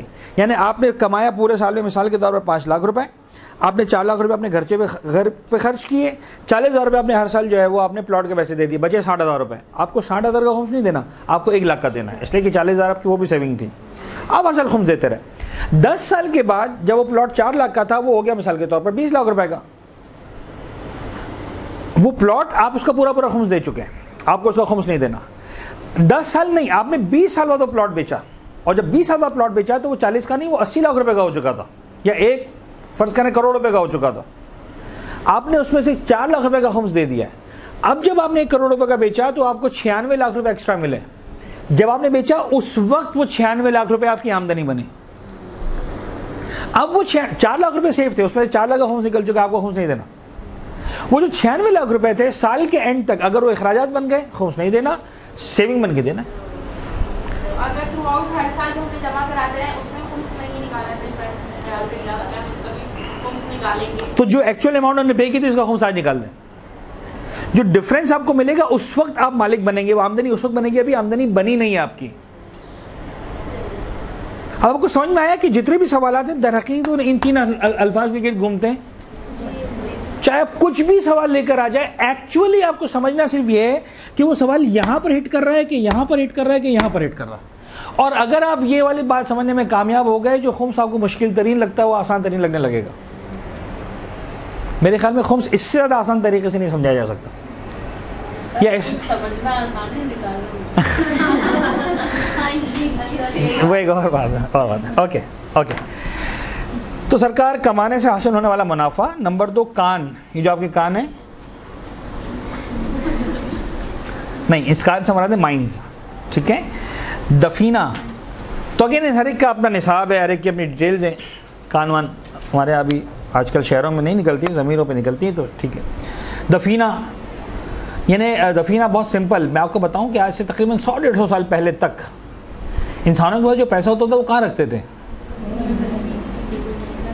ज़मीन में गाड़ देते थे, खोदते थे ज़मीन के, अपने घर में, मकान में, बाग में, कहीं पर खोदते थे, उसमें डुबा देते थे। और कमाल ये होता था कि किसी को ना बताएं, बच्चों को भी ना बताएं, वरना चोरी कर लेंगे बच्चे। ये चोरी नहीं कर लेंगे, चलें, बच्चों पर ट्रस्ट है, लेकिन मसला है कि बच्चा बेचारा कहीं जज्बात में बोल देगा, वो चोरी कर लेगा।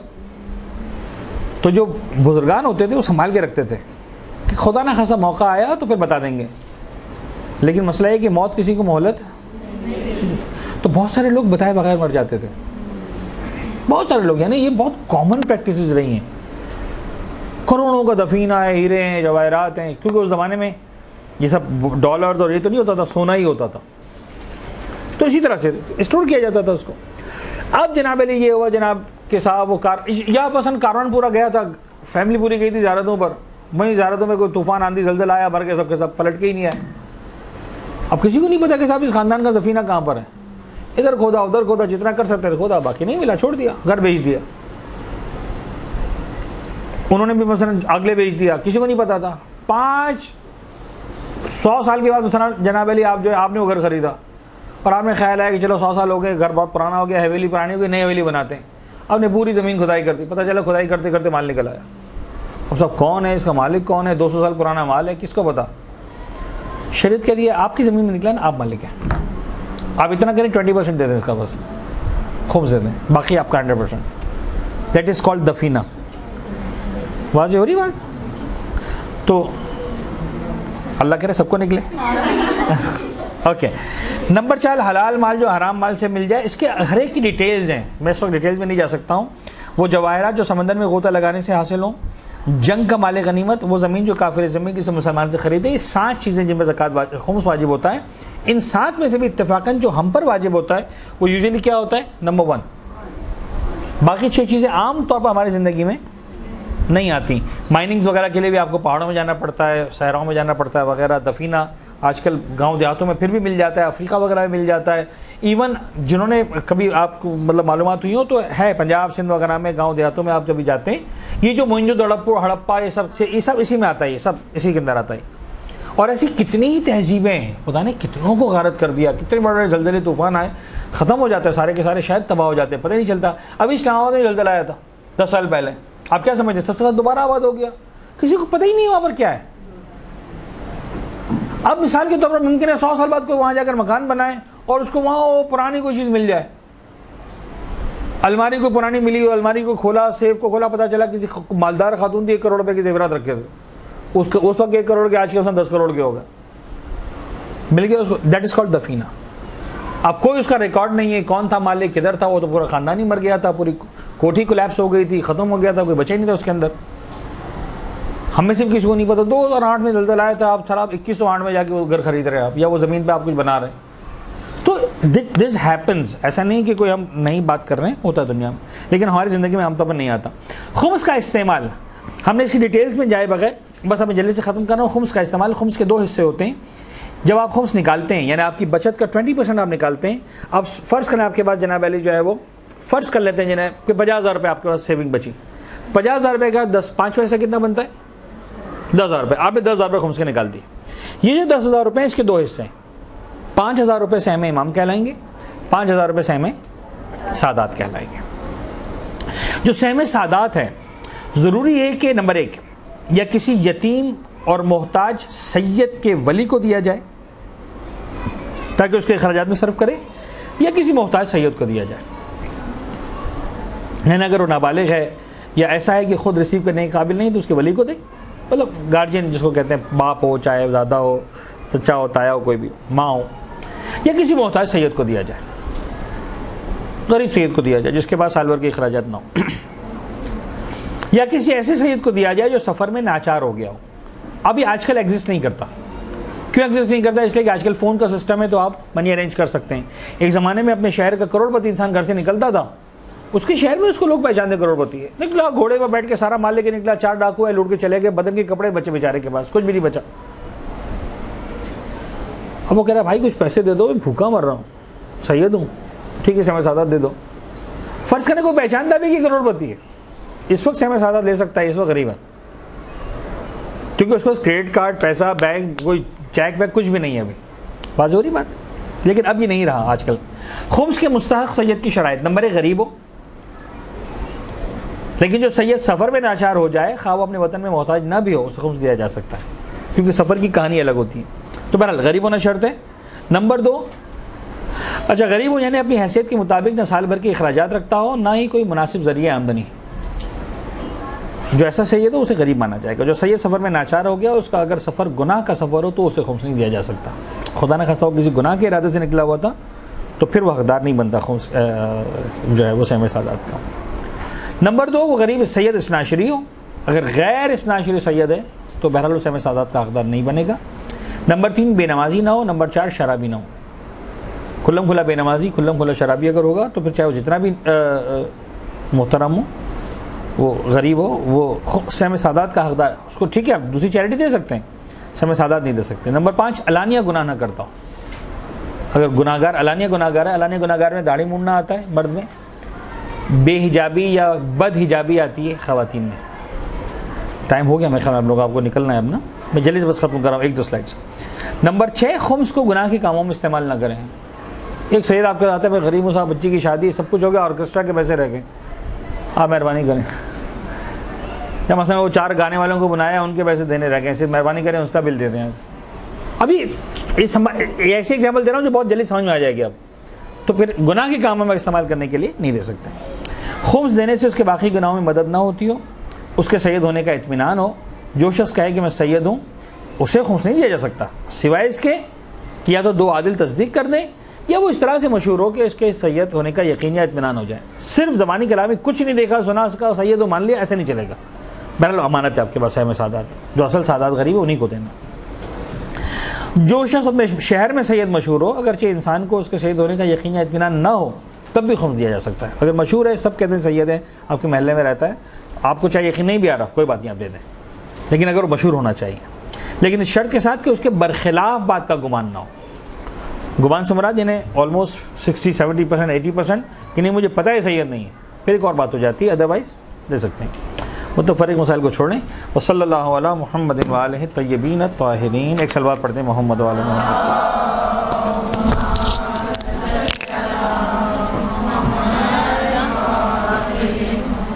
रहमतिक या अरहमर राहिमीन व सल्लल्लाहु अला मुहम्मद व आलिहि